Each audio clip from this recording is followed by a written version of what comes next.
Hello, folks. Welcome back to the Redeemed Marriage Podcast. This is Rusty and Heather Bryant.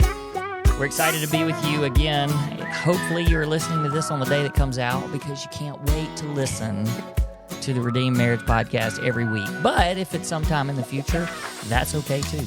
Maybe they're just finding us. Maybe so.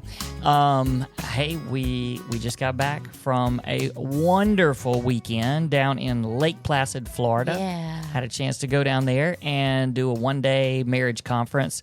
One of the reasons why I'm bringing this up is because some of you that are listening, you may not know that we do things like that.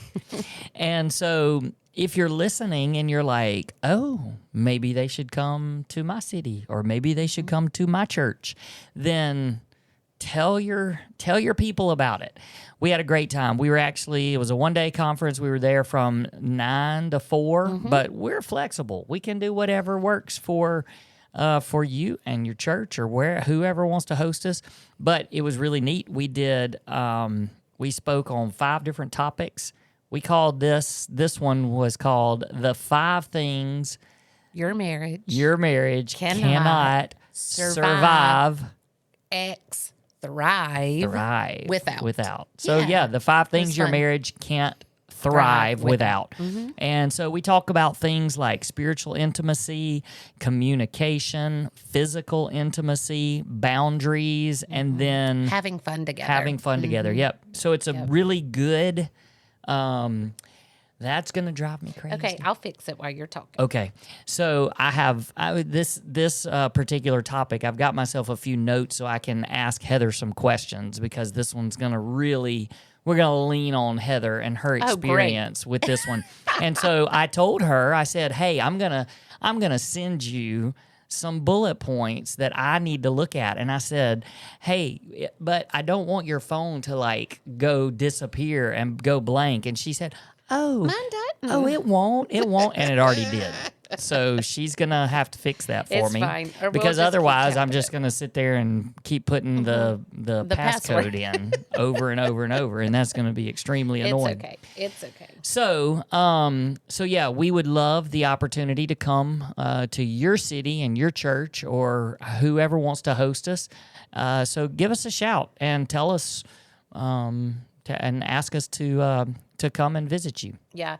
And, one of the cool things is one of the people that were there said that they heard the day before. Mm-hmm. They were just randomly listening to our podcast, and they heard the day before us say something about Lake Placid, Florida on April 26th, and they were like, that's tomorrow. And they drove 2 hours to be there. That was great. So it was really cool. It was really great to meet some new people, and it was great to just hang out in Florida. So we hopped on a plane on Friday.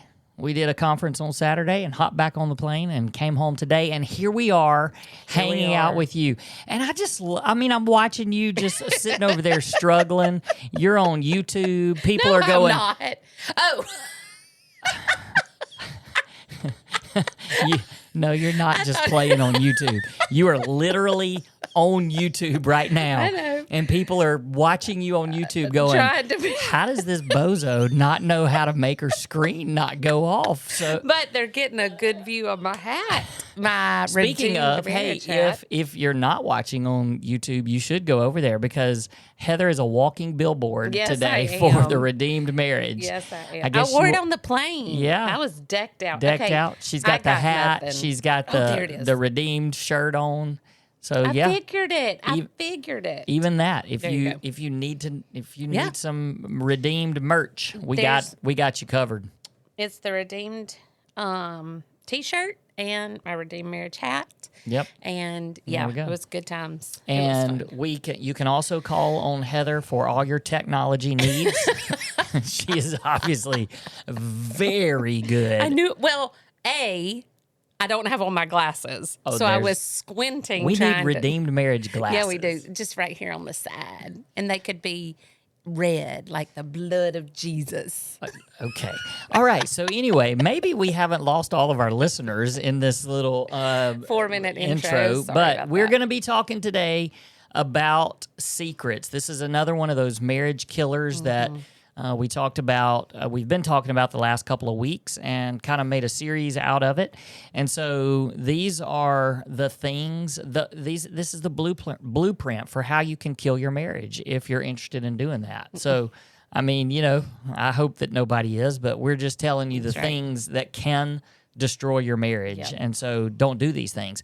So today we're going to be talking about secrets and how secrets can destroy your marriage and kill your marriage. And so, obviously secrets is a huge part of our story because with the infidelity and unfaithfulness, obviously your confession, you revealed lots of secrets and things that had been going on that I had no idea were happening. But as I started thinking about secrets, it's not, they're not all big. Yeah. Like the secrets that people, that married couples keep from each other. And they don't all lead to infidelity. They don't all mean that you're going to be unfaithful.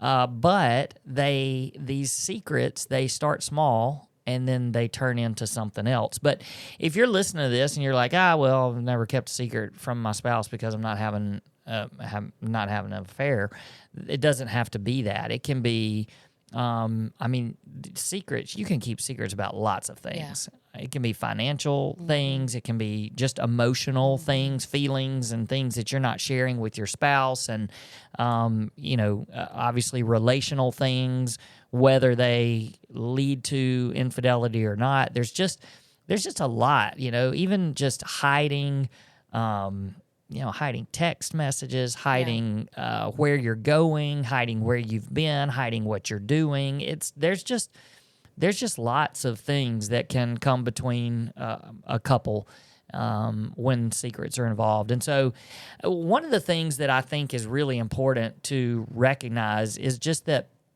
when secrets start, they don't normally start out as something that you feel like is something big. Right. I mean, rarely does something happen and you go, oh my goodness, I've got to keep this hidden from my spouse. Yeah. It's like there's little secrets leading up to that. And those little secrets, you kind of think, that's not that big of a deal. Mm-hmm. So I don't know. I thought you could address just that part of it and how that played such a role in your story. Yeah, well, as you were talking about that, I was thinking about how when I started keeping secrets, it's because I had emotions or feelings or thoughts that I was scared to tell you or ashamed to tell you. And I didn't want to hurt you. So I can remember when the enemy started just going after me with thoughts of, I wonder what it would be like if I was married to that person. Or I wonder what it would be like if I had married that person. And we're talking about not keeping secrets from your spouse, but I don't think that's something I should have come to you and said, hey, I've been thinking about what it would be like if I was married to so-and-so, or if I had married, whoever. I mean, that's not something that I need to confess to you, but I should have confessed it to somebody. And that to me is the earliest part that I can remember secrets. Confessed it to a mentor or a friend or someone that would push me back to the Lord and say, hey, these thoughts are not right. Let's take those captive and let's start making those obedient to Christ. And so I think that they can be as early as that when it comes to your marriage and your relationship. But I think about people who, especially like financial stuff, that you just say, oh, well, I'm just not going to tell him I bought that. Yeah. Or I'm not going to tell him I spent that because he wouldn't understand. He wouldn't want me to get it. She wouldn't want me to get it. So I'm just going to buy it and just not tell him. And even though that's not a secret that little bitty secret maybe couldn't destroy your marriage, it sure does open the door to you being able to keep secrets from your spouse. When you were introducing, I was trying to think, what are some good secrets that if you're planning a surprise party, or if you're let's use common sense. There are times where for a moment you have to keep some secrets if you're trying to surprise your spouse with a trip or whatever. But in general, you should feel like an open book. Now, with that being said, I know some people, just from counseling different people, I've heard, not just with marriage coaching, but just walking with women in general, I've heard, I don't want my spouse. Does it matter that I go to Starbucks every morning? If he knew I went to Starbucks every morning, he would give me grief about spending that much money, And I just think that needs to be a discussion where it's like, hey, I'm going to go to Starbucks and get my drink, and I don't want to hide that from you, but I don't need you questioning me every day. Why are you going? Blah, blah, blah, blah, blah. So I think that there's just some mature conversations that you need to have regarding secrets. Okay, confession. Not because I was trying to keep it a secret, but I haven't had time to tell you. Do you remember when our cute son, I'm not going to say which one, texted today and said he was low on gas money? You gave him gas money. I did, just a little. I just put a little bit, Venmo'd him. And then I went, shh. Well, man, here's exactly what we're talking about. But I was totally going to tell you. It's just because he needed to know that was for me. Oh, dear.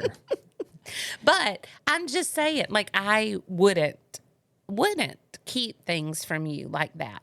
But I also know that there are lots of things out there that people are probably thinking, do I have to tell them everything? Like when I go buy a dress or when I do this, it just opens the door for it being easier and easier and easier to keep a secret. Well, and they can get bigger. Yeah. Since we're on that something that you just shared, even when you say, obviously I knew this was not going to be something big, or you wouldn't have just said it on a podcast.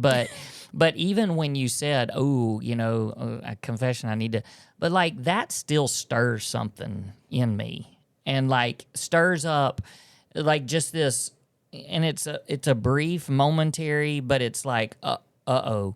And so I think that's another thing that people have to be really careful about, is that when there has been broken trust and when there has been some betrayal, that then it becomes maybe even more important to be open about some things that you might not, that you would have thought, yeah, that's not that big of a deal, because then there's the smaller things can just cause you to check up and go, well, what, if you're not honest about that, then what else are you not honest about? Well, but I love that we're having this moment right here on a live recording, but also the fact that it makes you go, ooh, over just something that I was going to tell you anyway, it stirs in me well, gosh, maybe I shouldn't have said anything if it upset him. And that's also what, that's what the enemy wants us to do. The enemy wants us to say, oh, well, I don't want to upset him, or this might hurt, or maybe I should protect him. And then you're justifying keeping a secret, And at the beginning, when I was saying that would have crushed you at the beginning, and it was just a thought. And we have said so many times, a thought is not a sin, but what you do with it is. So if I was able to have those thoughts and go, hey, I'm taking that captive, that is not from the Lord, then there's no reason for me to then say that to you or to anybody. But because I was considering it, because I wasn't able to take it captive and make it obedient to Christ, then that's when I should have stepped out and said, hey, I've got some stuff going on that I need some help dealing with. Not to you, because it just would have been painful if I could have dealt with that, with my mentor. Yeah. Do you think when you say, well, I didn't want to tell you things, and let's even go beyond that step. Like I know that you're going all the way back to the root of something. Sure. And so yes, that's a secret, but it's something that if you had been able to take captive, but it's probably something, like you said, that needed to be talked through with somebody that could give you biblical advice and good advice, but when you went further than that and started taking some more steps that led to more secrets, I think that even then, because you've said it before, you're like, well, yeah, I didn't want to say anything because I didn't want to hurt you. But do you think that really it's not so much you don't want to hurt the other person, it's really you're protecting yourself? Sure, absolutely. I think that that's you're just justifying it by saying, oh, I don't want to hurt them, so I'm not going to say anything because that would hurt them. But really, it's really all about you, even at that point, right? Sure. I mean, yes, but I also think it's both because you had not done anything. And I just knew that if I said it out loud, yes, I was justifying not saying it because I was embarrassed and I would have been humiliated and I would have looked like the bad guy. So yes, but there was something in there that was like, he has done nothing wrong. Like, he has been such a great husband to me, and that's going to crush him. Now, can I look at it from your point and go, yeah, but if you had told me the first steps, it would have hurt, but it wouldn't have caused the damage that it did. And so I can see that, obviously, now, but that's how I see it a little bit more of what you're saying, that I was justifying it. Yeah. Because honestly, I knew that if I had confessed to those secrets, told you those secrets, not only would I have hurt you, been embarrassed, been mortified, but also, like, it would have stopped. And I wasn't ready for it to stop. So there's just all kind of things that were going through my head. And I 100% thought I had it under control. It was just, this isn't going to hurt anybody. I'm not going to hurt him. If I told him, that would hurt. So I'm not going to tell him because I totally have this under control. And I think that that's the case with a lot of secrets. People that we walk with that have financial hurt, it's under control. I'm going to pay this back. I'm going to get that money back in there before they ever know it. People who keep pornography a secret, they're not going to know. I've got this under control. It's just making our sex life better. It's just, whatever that the justification is. You justify the sin and you think you have it under control the whole time. Yeah. Until you don't. Yeah. So you, like you just said, until you don't. You think you have it under control until you don't. And it's because secrets are a breeding ground for more secrets. Absolutely. So just talk about that a little bit, as just as far as, how one secret made it easier to have another secret, and they just kept snowballing. Yeah. And they kept snowballing, and they kept getting, well, I guess that's what snowballing means, that they kept getting bigger. And not only that, but I felt like the more people I was lying to. Does that make sense? Yeah. Like I knew, okay, I'm going to keep this from you. But then all of a sudden I had to keep it from a friend. And then all of a sudden I was keeping secrets from my parents and my kids. And the bigger it got, it felt like the more people I was lying to and the more people I was keeping secrets from. That's why it may not have been the point of what you wanted this podcast to be, but going back to the initial, if I could catch somebody, if somebody was listening to this and could look back or think, gosh, I'm in that beginning stage, just know it's going to snowball. Like, there's never a point that you're going to go, okay, it's as big as it's going to get, and I've got it completely under control. You may for a while, but it's going to come back up. and it's going to surface. I know for sure that, I mean, Scripture tells us in Psalm 139 that nothing is dark to the Lord. Everything is in the light. Darkness is as light to him. So even though you think I've got all this covered and nobody's ever going to know, it's blanketed and it's dark. Nobody's ever going to see the light of it. God knows. Mm-hmm. And he wants things to come into the light so that they can be dealt with. Well, let's talk about that for a second, because I think that there may be some people out there that are like, okay, I that was in the past. I've got these secrets. I've covered them all up. There's no way anybody's going to find out. But what does that do to a person that doesn't confess? Mm-hmm.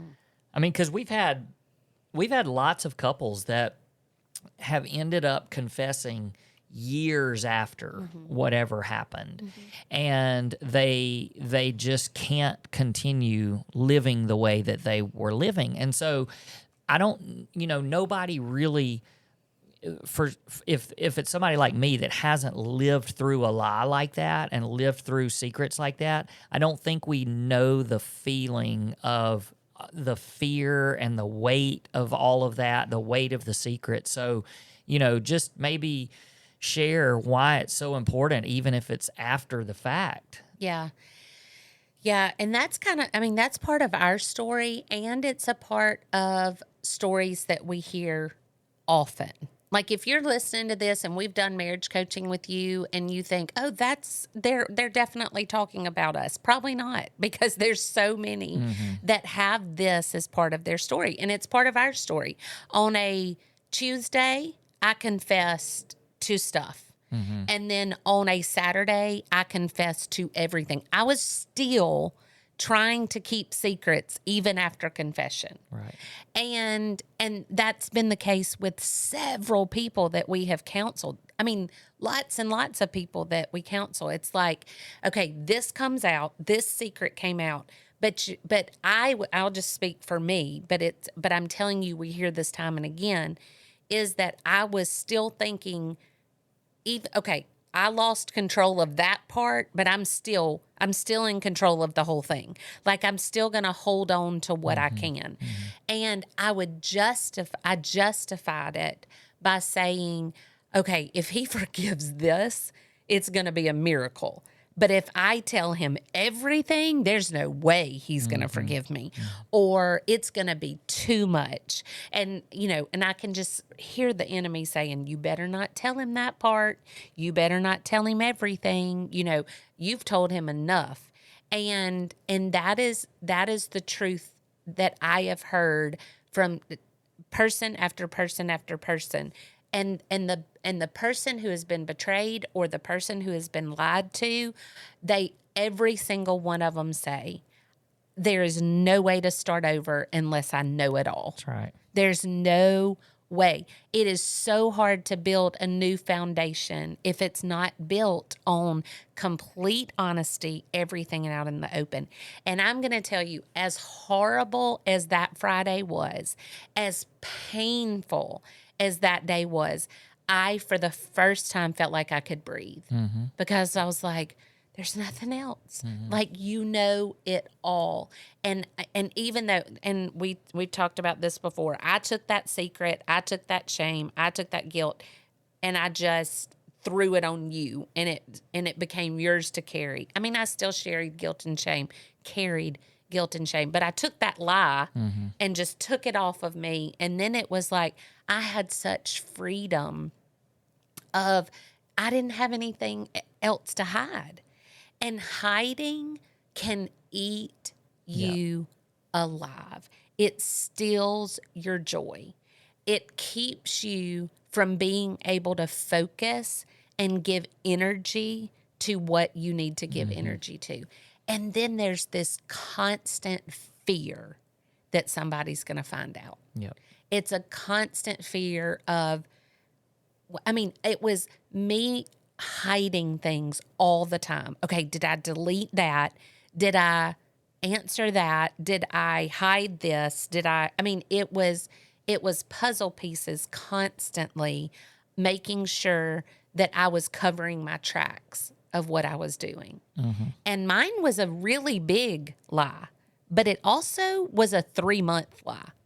Like, there are people who have kept secrets like this for years, and they forget, oh, wait, what did what lie did I tell that time? And, I mean, Rusty, I look back at even my 3-month story, and I would lie about where I was. I would lie about who I was with. I would lie about where I was going. I mean, I couldn't remember. Did I tell him that? Wait, where did I tell him I was going? I mean, it was insane. It was a prison. It was literally a prison. And I talk to people who think they have it all covered up and that everything's fine, and their spouse will never find out. Well, that's the part that I think you don't even realize that, yes, the secrets are one thing, but when you don't confess or don't tell it all and you're weighed down by all that, then you're killing your marriage in that way, because there's no way to have full emotional connection because you can't be fully present in your marriage if you're hiding secrets. And you don't even really realize that. So that's just another part of it that's not just about the secret. It's just what the secrets do to you, which causes your marriage to be destroyed. It's not even just the secret itself that you're hiding that destroys the marriage. It's what that secret is doing to you. That's right. And then what I wanted to also speak on for just a second is, when secrets are revealed to somebody that has been betrayed in whatever way that it is, the betrayal and the actual act of whatever it is that you did, it's painful and it hurts the person, obviously. But the real damage is all of the lies and the trust that's broken over this long period of time, or even if it's a short period of time, because it's this broken trust that spans more time than just the act of the betrayal. Right. And so then it just becomes, how will I trust you again if there was this time period where everything that you did was lies and secrets and covering things up? And so it's just the reality that trust is destroyed over this period of time, and not just in one moment of, now I've betrayed you. Right. Of confession. Yeah. Yeah. Right. Yeah. So, and I think that yes, there are some, instances where somebody could make a financial decision, and it is that one time they made that one-time financial decision and they tried to cover it up, and then finally it came out. But I think even then, still, the betrayed spouse then is always thinking, well, if you can cover that up, what else have you covered up through the years? And what else can you do? Yeah, well, and I'm going to tell you, it becomes easier. I mean, seriously.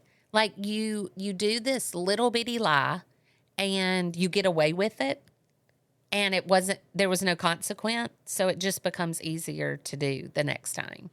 And you just think that you've got it covered. It's just like, I've covered all my bases. This is not going to come out.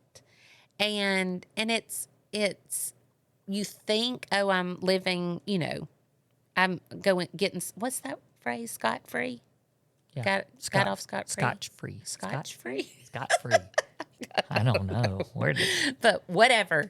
You think that you've gotten away with it. And then things always tend to rear their ugly heads. Well, we always teach that there's this, when there's been any type of betrayal, broken trust, there's a starting point that you have to get back to. That's right. And the starting point for healing, you can't even get there without full transparency. And, we always say those S's, the stop, and then sever, and then no more secrets, and then drawing a line in the sand. and then you have a starting point. That's right. So the steps in that is stop doing what you're doing, sever it where there's no, like, that's not happening again, and then here's the total transparency. There's no more secrets. Yep. And it feels like that's something that's going to be risky and going to be damaging, and yes, there's going to be tons and tons of pain, but it's actually the only thing that's going to create safety or begin to create safety to start rebuilding trust. Without it, there's never going to be full trust again. Right. So you have to have, a full transparency, and there's no more secrets, and I'm not going to tell any more secrets. And that word sever, I mean, we got that when we did our 4 S's, we got that from Scripture, because, I mean, the Bible tells us that if your right arm is causing you to sin, cut it out. Cut it off. Cut it off. If your eyes are causing you to sin, pluck them out. Like, get rid of it. Like, sever. Not just, I think I'll stop, but sever. And that seems really extreme and really hard, but it's biblical and it's necessary. We have seen that it's necessary. So here's our encouragement and our challenge. If you're a spouse that's holding on to some secret, our encouragement is you can rebuild trust, but you have to start with full transparency. You have to tell the secrets, and there can be no more secrets. And then for those of you that you've been betrayed and those secrets have been confessed to you and you feel like there's no way out of this, we want you to know that we have lived through the worst of the betrayals for a husband and a wife. And, now there is full transparency. And because of that, it was a long road to recovery, but we are a marriage that's much better than we were even before the lies and the secrets even started. So, but it all starts with honesty and repentance, and that happens with the transparency, and then it becomes both ways. Yep. That you both become transparent and honest and open about everything. And, I believe that the more you do it, the easier it is. Like, the more you just talk about those, we're not perfect. We're both sinners. And so we do things sometimes that are disappointing. And you've got to get over yourself in the fact that you're never going to disappoint your spouse. Like, I tell you things and say things that I've done they might disappoint you, but you love me. And I know that you love me. And I know that even in if I sent $20 to one of our kids, it would eat at me, because I just know that honesty is that important. And if I hide even a little something, it gets easier to hide something else. Mm-hmm. And that's the challenge. And guys, please don't think that $20 to our own children is a big deal.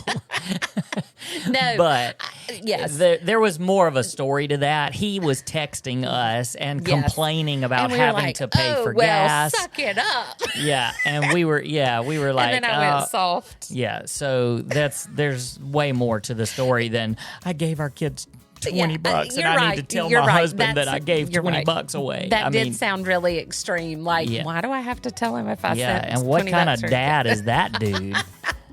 I pay a lot of money for somebody's college. So there's some agreements that we've made along the way. Right. And some of those agreements were, pay for your own gas, please. I'll pay for your massive tuition bill. That's right. You're right. And there was more to that story than just me sending him money. Like, we had discussed it, and there was some texting going on, and we had already talked about it. So, thanks for clearing that up. Yeah. Because somebody was listening. Feeling really bad about my dad going, skills. Not only are you a loser dad, but your wife has to confess to giving your child money. Yeah, that was a lot. Okay, but for you guys, no more secrets, all right? All right, we'll see you guys next time. Peace. Peace.